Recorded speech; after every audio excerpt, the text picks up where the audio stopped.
കൂടി ഒരു mixed emotions ആയിരുന്നു. സന്തോഷമായിരുന്നു, ഞാൻ കുറച്ച് ഇമോഷണൽ ആയിരുന്നു. ആ ഇമോഷണൽ സംഭവം പുറത്തോട്ട് കൊണ്ടുവരാതിരിക്കാൻ വേണ്ടിയിട്ട് ശ്രമിച്ചുകൊണ്ടിരിക്കുകയായിരുന്നു.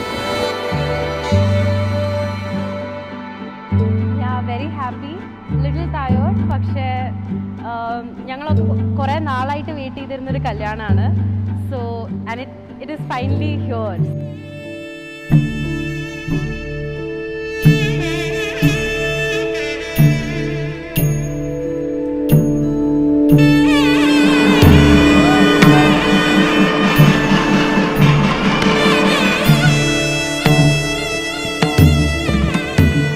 ഭയങ്കര ഹാപ്പിയാണ്, ഭയങ്കര എക്സൈറ്റഡ് ആണ് ന്യൂ മെമ്പറിനെ വെൽക്കം ചെയ്യാൻ. Doesn't feel like a new member. ഞങ്ങൾ അത്രയും ബോണ്ടായി. അഞ്ജു ഞാനും നല്ല ക്ലോസ് ആയി, അഞ്ജു ഞങ്ങളും നല്ല ക്ലോസ് ആയി. So it will be like us against Raghu always. ഒരു പുതിയ ആളും കൂടി ഞങ്ങളുടെ ടീമിലേക്ക് ജോയിൻ ചെയ്തു.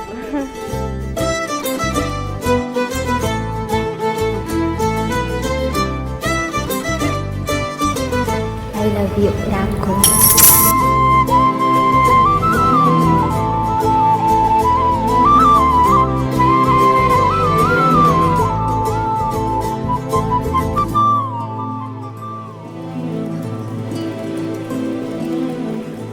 Anju be prepared.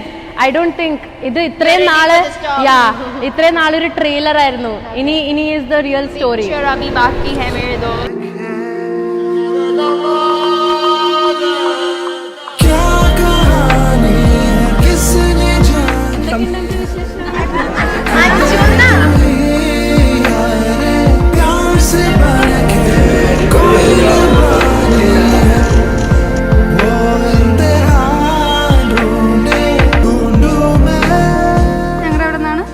രാഘുവിനെ മീറ്റ് ചെയ്യാൻ പോയി കഴിഞ്ഞിട്ട് ഫോൺ എടുക്കുന്നില്ല.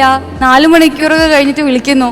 തിരിച്ചു വന്ന് ചോദിച്ചപ്പോഴും ആദ്യം പറഞ്ഞു എനിക്ക് നല്ല ടെൻഷനുണ്ട്, പേടിയുണ്ട്. പക്ഷേ ഭയങ്കര എൻജോയ് ചെയ്തു സംസാരിച്ചത്. കുറേ കാലമായി അറിയുന്ന ഒരാളോട് സംസാരിക്കുന്ന പോലെ സംസാരിച്ചു എന്നൊക്കെ പറഞ്ഞു.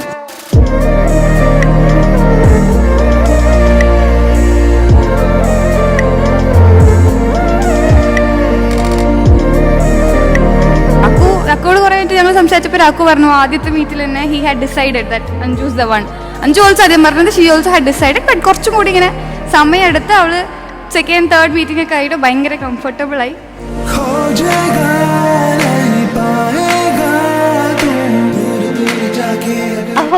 രാഘു ഒരു നോട്ടി കിഡാണ്, പക്ഷേ he is the Raja ബീട്ട of the family. എന്താ ഫസ്റ്റ് ബോൺ ആയതുകൊണ്ടാണോ എന്താണെന്ന് അറിഞ്ഞൂടാ. പക്ഷെ അവനെ പുന്നാരിച്ച് ചിറ്റിയാവട്ടെ അമ്മയാവട്ടെ ഫേവറേറ്റ് കിഡാണ് രാഘു. സോ ഞങ്ങളൊക്കെ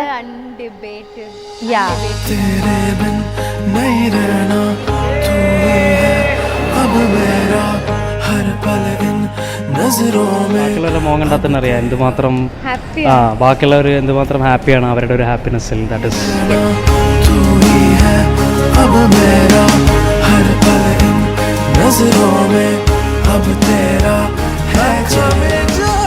ഇത് once in a life time ഒരു മൊമെൻ്റാണത്. അടിപൊളിയായിരുന്നു.